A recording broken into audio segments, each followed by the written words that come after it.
les armes d'Ast, ça pleut. Allez, encouragez-les s'il vous plaît, encouragez-les, il fait très chaud.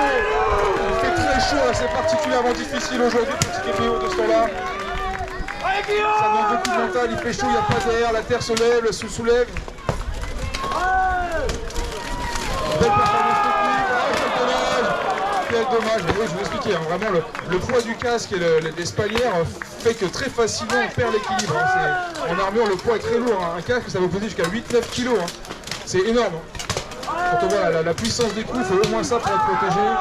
La ténacité du DXI, c'est équilibré très bien, la confrérie des loups leur tient tête.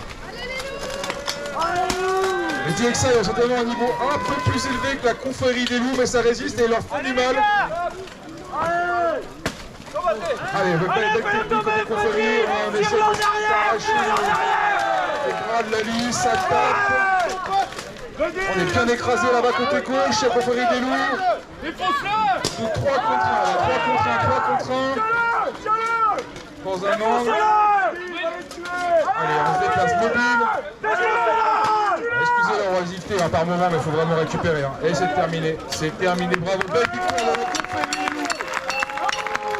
4-0 pour la confrérie des loups. 4-0 pour la confrérie des loups. Allez, ça s'organise.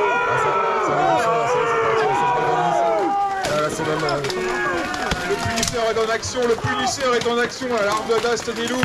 Regarde, ça frappe, ça colle dans toute la différence des coups quand tu frappes. On l'entend de loin.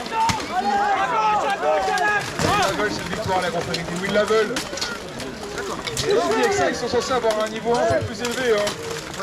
Ils sont bien amenés, belle réaction de la confrérie des loups.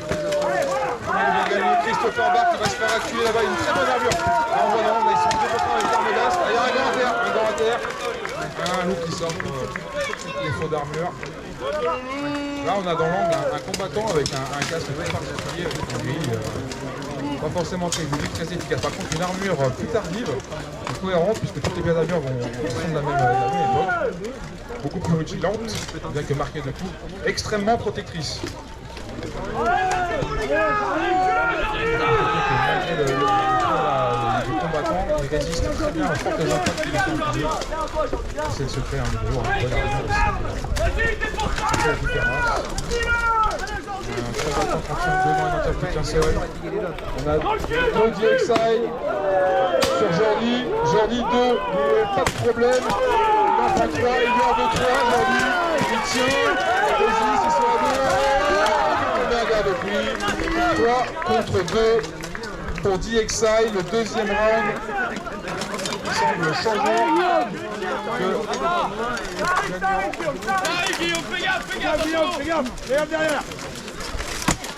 allez, confrérie des loups, 2 contre 3, ça demande du mental, mais c'est pas perdu. Il a son arme d'Ast, l'arme d'Ast est malmenée, ça tient, il est secoué de tous les côtés par 2 DXI qui ont bien compris qu'il fallait pas le laisser récupérer son arme. Ils sont à 2. S'il lâche son arme, son passe à l'arme, il peut lui en passer une autre, ce qui lui permettrait de se dégager, bien qu'il soit entouré de 2 combattants. Ah, la chute, 3 contre 1, le combat est terminé. On peut les applaudir. Super performance, deuxième round remporté par DXI.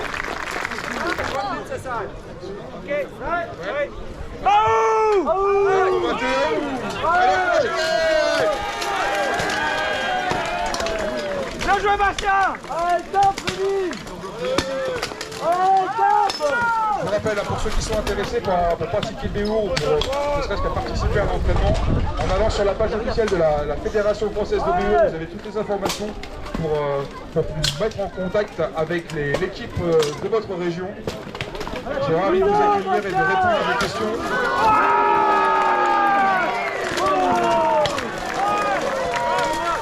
Jordi qui a identifié les combattants de DXI isolés, qui regardait ses collègues, qui lui a foncé dessus, etc.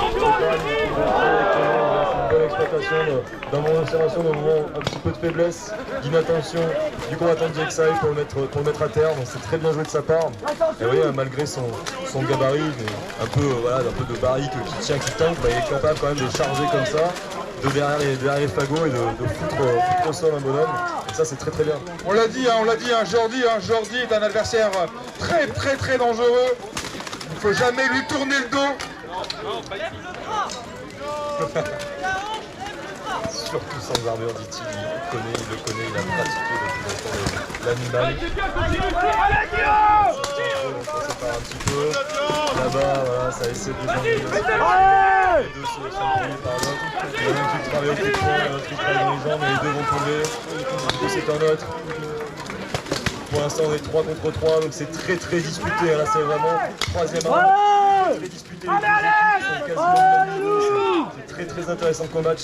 Faut encourager-les vraiment ce qui nous donne envie. Il a failli le faire changer, mais il est rentré dans la barrière. Ça lui a permis de ne pas se casser la gueule. C'est très bien. On rappelle, malgré la violence des coups, ça demande beaucoup de stratégie, beaucoup de réflexion, de placement, de savoir regarder où se trouvent vos partenaires, vous placez au bon endroit. La fatigue fait que par moments on s'accroche à la barrière, on se prend un peu dans les bras, les mouvements ont l'air plus calmes, mais la fatigue est intense, il y a beaucoup de réflexion, de communication visuelle, parce qu'on n'entend rien avec le casque, il faut aller chercher l'information. Vraiment pas évident avec le manque d'oxygène. C'est vraiment un sport très complet, extrêmement intéressant au niveau du cardio, très complet aussi pour les sportifs qui pratiqueraient de la boxe ou d'autres sports de combat. Pratiquer le vélo à côté, ça vous développe une endurance, une gestion de l'oxygène, une gestion de l'endurance de l'effort et de la détermination. Venez participer avec nous, venez voir, rentrer en contact avec les équipes proches de chez vous. Le vélo est vraiment en train de se développer, de se répandre. C'est un sport vraiment extra. Un sport de combat en équipe comme ça, c'est unique en France. 3-0. 3-3. Là on est 3-3. 3-3 fin du round. On en est où? C'est ça, fin du round. Time out. Il n'y a plus de temps. 3-3.